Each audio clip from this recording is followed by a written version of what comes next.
coordinator of the Jets. Ashley, back to James Harden. Coach Stephen Silas referred to his star guard's absence from training camp today as a holdout. Said there's no timetable for Harden reporting to camp. Harden was, of course, MIA from the team's first practice Sunday and his anticipated workout later that evening. He did post pictures of himself on Instagram attending Lil Baby's birthday party this weekend in Atlanta. Here's Silas on Harden today. As far as timetable, there is no timetable as far as I know.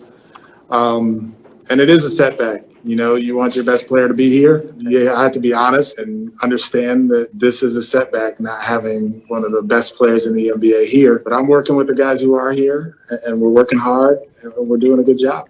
I have no clarity about the message, honestly. I take it basically at face value that he's not here. What the reasoning is on him. He has a reason, but that's on him to tell whoever what his reason is. Steven, is James currently in Houston? I don't know. Someone who's pretty close to James Harden, have you talked to him recently and gotten a sense of where his head is at right now? I'm here to speak for PJ Tucker. Getting awkward there in Houston. NBA insider Adrian Wojnarowski joins us now. Woj, still no James Harden with the Rockets at training camp. How is the team handling this? Well, this has put a pall over the entire organization, especially for a first-year head coach in Stephen Silas. But organizationally, listen, they want to get Harden in there. They want to get him on the court with John Wall. They want to avoid a scenario where they begin to fine him or suspend him for being not in camp. And they're hopeful that he'll get there. And this is an organization that has given a great deal of leeway to James Harden over the last few years. And they have tried to rein in and create some more accountability. Players have told them they wanted it. It was a big issue with Russell Westbrook. And now they're at a crossroads where how they will handle this. They hope that Harden makes it easy on him and shows up and gets in camp, but he's yet to do that. All right, and Stephen Silas' use of that word, holdout, that's a powerful word when you talk about the NBA. So NBA regular season begins in 15 days. The Rockets play their first game versus the Thunder in 16 days. What are the chances Harden isn't with the team when the season begins? Well, Ryan, there's two scenarios there, obviously. One, if he doesn't come into camp and he continues a holdout. The other is the possibility of a trade. Now, the team that he'd like to be traded to, the Brooklyn Nets, the Rockets and Nets have had no contact, no conversations, I'm told, since the very beginning of this weeks ago. And those conversations didn't go anywhere. The Rockets have made it clear to the rest of the league that if they're going to trade James Harden, they want a monumental haul back for a player they consider one of the best 3 or 4 in all of the NBA, a great young player, multiple picks, perhaps pick swaps. There's only a select few teams that a James Harden trade really makes sense for, because teams will tell you they're not going to give up those kinds of assets unless they know James Harden wants to stay long-term with their team. He's got 2 years left on his deal. They do have some time and a bit of a cushion to work with Harden, because he's not in the last year of his contract. And so those are all the scenarios that the Rockets are having to face right now. And it's a difficult situation to face, especially with a man who has been the face of your franchise. Woj, thanks so much. Thanks, Ryan. Still ahead, 36 at the end of the month. And in those nearly 36 years, he's won 4 NBA championships. He's a 4-time Finals MVP and a 16-time All-Star. Off the court, he's become a family man, a philanthropist who even opened his own school, as well as an entrepreneur. Although he's the oldest player on the Lakers roster, LeBron isn't done yet. Today, on the second day of practice at training camp, he spoke on his quest for a 5th ring. I guess the bullseye just becomes even greater, even if that's even possible. One, for me personally, the bullseye has always been on my back or on my front since I entered the league. And then you add in the Laker name on top of that. Lakers franchise, the bullseye has been on this franchise for a long time as well. And just bigger picture, the significance of both you and AD and the contract extensions and what you think that means for the two of you in the franchise. Well, what it means that we're here and we're committed to this franchise. We're going to give everything that we got to this franchise. The Lakers believe in us, and and they rewarded us with those contracts. It's a great partnership. What was your first reaction when you heard December 22nd for a season, and how did that change kind of your off-season plans from that point forward? I was like, wow. Oh, and I said, oh, shit. Just being completely honest, I wasn't expecting that because early conversations were going on. I was hearing that there would be kind of a mid-January start, and the training camp will kind of start after Christmas. We have an opportunity to spend Christmas with our families, so I had already planned a vacation with my family for us to go somewhere, which I haven't been able to do, obviously, since I've been in the league. And, so I had to switch up a lot of things.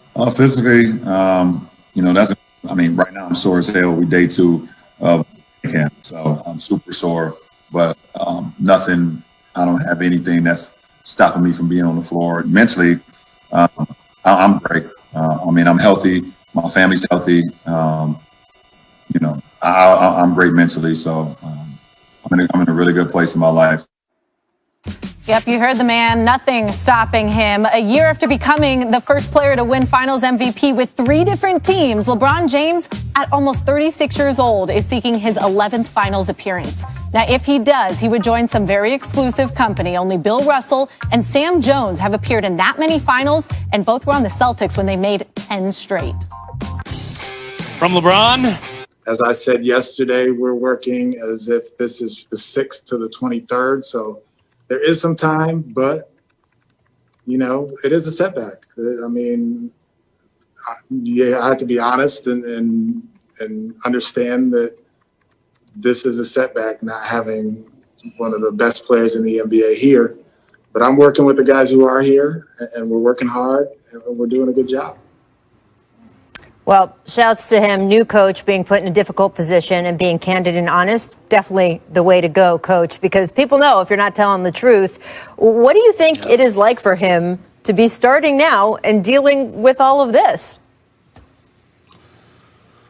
Well, it's difficult. You want your best player in camp. You want your best player there to lead and set examples and things like that. And right now they don't have that. And when you see them on Instagram having a good time, kind of going against the COVID protocols, it seems like James is sending a pretty strong message back to Houston about where he's at. And as the coach, you just got to keep pushing forward. You got to prepare your team.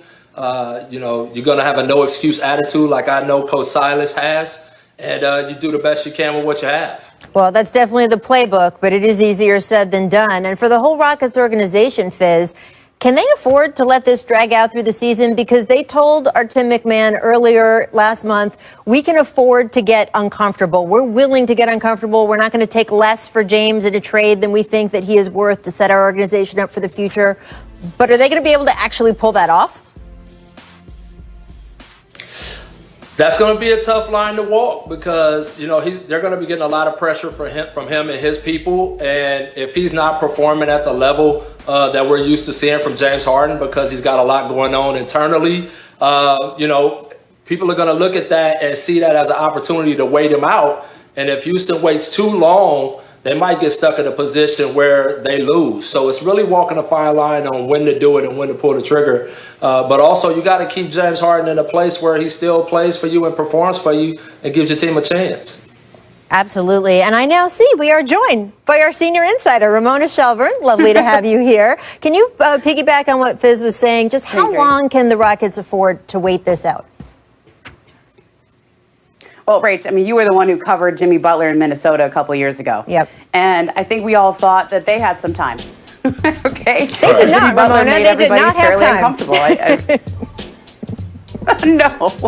I seem to remember watching you interviewing him right as things were about to blow up there. And, if a player wants to make the team uncomfortable, if he wants to be disruptive, then they can. And I think the one thing that got me about James's post over the weekend is, this isn't Lou Williams at the strip club in Atlanta, at Magic City, where somebody posted a photo of him and then everybody said, oh, wait, Lou Williams was at Magic City? Right. This was James posting it himself. Right. He wanted people to know he was out with little baby with the Prada bag and $100,000.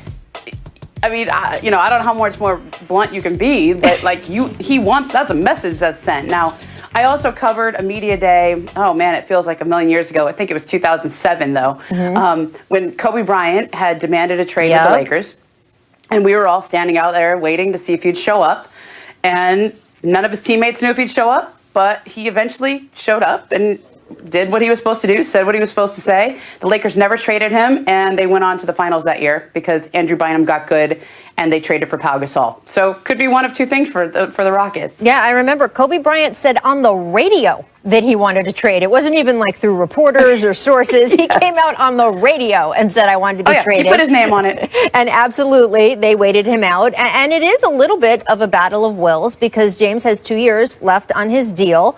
And there is a point, Fizz, I think, where the coaching staff and the front office can say, we don't care. You need to be out on the court and play. And remember, if NBA players, quote, sit out, it's not like the NFL. NFL players can sit out and their contract year continues, even if they're not getting paid. With the NBA, if you don't report, your contract year does not start. So those 2 years he has left on his deal with the Rockets, if James would say, and he's obviously not going to do this, but just to explain the difference, if James's strategy was somehow, well, I'll just sit out this season, he would come back the next season and still have 2 more years left on his deal.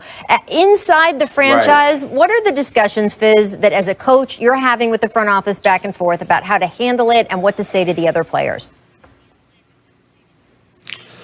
Well, I think it first starts with sitting down with James and saying, okay, how do you want this to play out? And, yes, we are actively shopping to trade you, but until we can, we all have to be pros and do our job.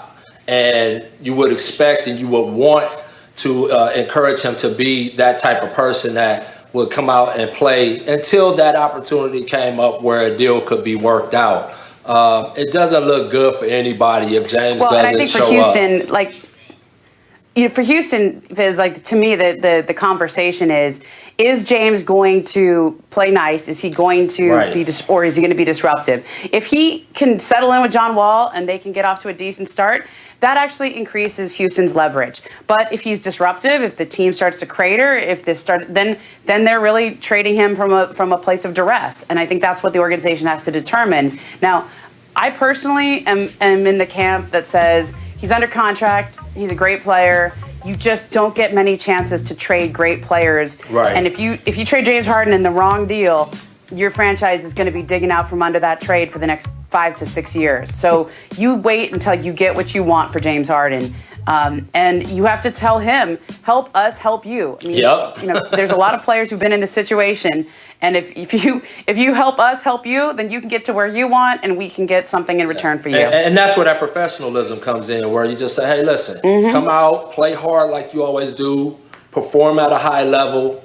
There's an expectation of James Harden when he steps on the court from fans and from everyone in the country around the world. Be that guy and just know that we're really pushing forward to try to help you get to the place that you want to be so we can make sure that everybody wins. And look, we talk about Kobe Bryant or Jimmy Butler. Every situation is different. And one of the complexities with this situation is that the team that James reportedly wants to go to is not a team that necessarily desperately needs him, right? They've got Kevin Durant and Kyrie Irving. So I guess it depends on how much KD and Kyrie say you absolutely to the front office have to go get James. But it's not a team that necessarily has to pay a sky-high price because they're desperate for James Harden. He would kind of be a luxury on that team. So that's going to change the leverage and the negotiations here as well. We'll have to see if there's anywhere else James might be interested in going, or this saga could end up for a long time.